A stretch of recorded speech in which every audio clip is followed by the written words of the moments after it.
उलेमा मसाइक board Etawah unit की तरफ से मुस्लिम लड़कियों का दूसरा विवाह सम्मेलन संपन्न होगा। 7 मई को यह आयोजन किया जाएगा। 7 मई दिन रविवार को राधे राधे गार्डन में 2 बजे से निकाह का कार्यक्रम शुरू होगा। प्रेस वार्ता करके इस कार्यक्रम की जानकारी दी गई है।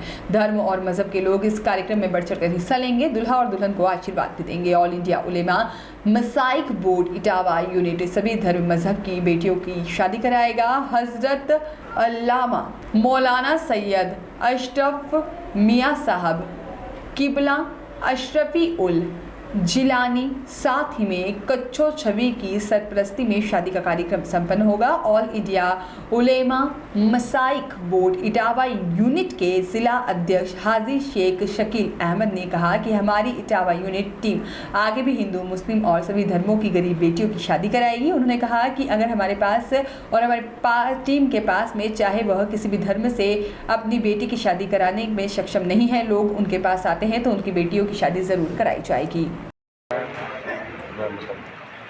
पहले तो आपको तमामी लोग जितने भी आए हैं मीडिया के भाई, सबको मैं बहुत मुबारकबाद देता हूं कि आप लोग जो है हमारे कहने पर जब भी आप लोगों को बुलाते हैं तो आप लोग फ़ौरन हाजिर हो जाते हैं। माशाअल्लाह, अल्लाह आप लोगों को खुश करे। और दूसरी चीज़, आपने जो पूछा कि प्रोग्राम क्या हो रहा है, तो आने वाली 7 मई को हम सब ऑल इंडिया उलमा मशाइख बोर्ड यूनिट इटावा की जानिब से एक प्रोग्राम रखा गया है, यानी शादी सम्मेलन का। और ये शादी सम्मेलन कोई पहली बार नहीं हो रहा है। इससे पिछली साल भी एक शादी सम्मेलन हमने रखा था, उसमें 7 शादियां कराई थी, लेकिन अल्लाह ने इस बार और नवाजा तो हम लोग अब जो हैं वो 11 शादियां करा रहे हैं। तो ये शादी सम्मेलन कराने को बताया जाए कि हम शादी सम्मेलन कराते हैं। अब इसमें एक चीज़ और है कि जिस तरह से जो पिछली साल थे उन लोगों को मालूम होगा कि हमने उनसे कहा था कि ये सिर्फ मुसलमानों के लिए शादी सम्मेलन नहीं है, ये हर धर्म के लिए है, क्योंकि मज़हब इस्लाम हर धर्म को इज़्ज़त देना जानता है। क्योंकि मज़हब इस्लाम खुद कहता है कि जो दूसरों के धर्मों को इज़्ज़त देता है तो फिर उसके भी धर्म को इज़्ज़त दी जाती है, क्योंकि जैसा दिया जाएगा वैसा लिया जाएगा बहरहाल। तो इसीलिए दूसरों के धर्म की जितनी भी बेटियां हैं उनमें से जो हम करा सकते हैं उनकी भी शादियां कराते हैं। लेकिन वजह इतनी हुई कि हमारे पास 11 में से एक भी कोई ऐसा शख्स नहीं आया जो नॉन मुस्लिम हो। अगर कोई नॉन मुस्लिम आता तो हम उस बच्ची की भी शादी अपनी बहन की तरह कराते हैं, क्योंकि ऑल इंडिया उलमा मशाइख बोर्ड हर लड़की को अपनी बहन समझता है। इसीलिए अगर उसकी शादी हम करा सकते हैं तो हमें बड़ी खुशी होती।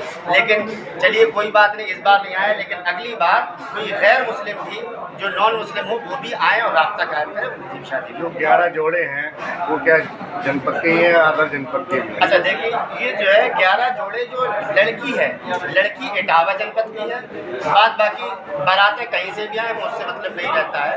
इसलिए क्योंकि हम सिर्फ ऑल इंडिया उलमा मशाइख बोर्ड यूनिट इटावा का काम कर रहे हैं, तो इसलिए इटावा के लोगों की शादी। और कोई संदेश किसी को याद करने में? और यही कहना है कि ऑल इंडिया उलमा मशाइख बोर्ड यूनिट इटावा की तरफ से सिर्फ शादी का ही नहीं बल्कि और भी हम काम कराते हैं। जैसे लावारिस कोई मिट्टी होती है, कोई भी मिट्टी होती है लावारिस मुस्लिम की मिट्टी, तो हम उसको जो है कफन और दफन अपने हाथों से करते हैं, अपने कमेटी के खर्चे पर करते हैं। उसके बाद बच्चों की ट्यूशन यानी केजी से लेकर के हम इंटर तक लोग बच्चों की ट्यूशन का भी इंतज़ाम किया है और बच्चे उसमें पढ़ भी रहे हैं माशाअल्लाह। और अगर आप लोगों का साथ रहा तो हम चाहते हैं कि बीए तक भी हम जो है ट्यूशन भी दे सकें। और हमारा जो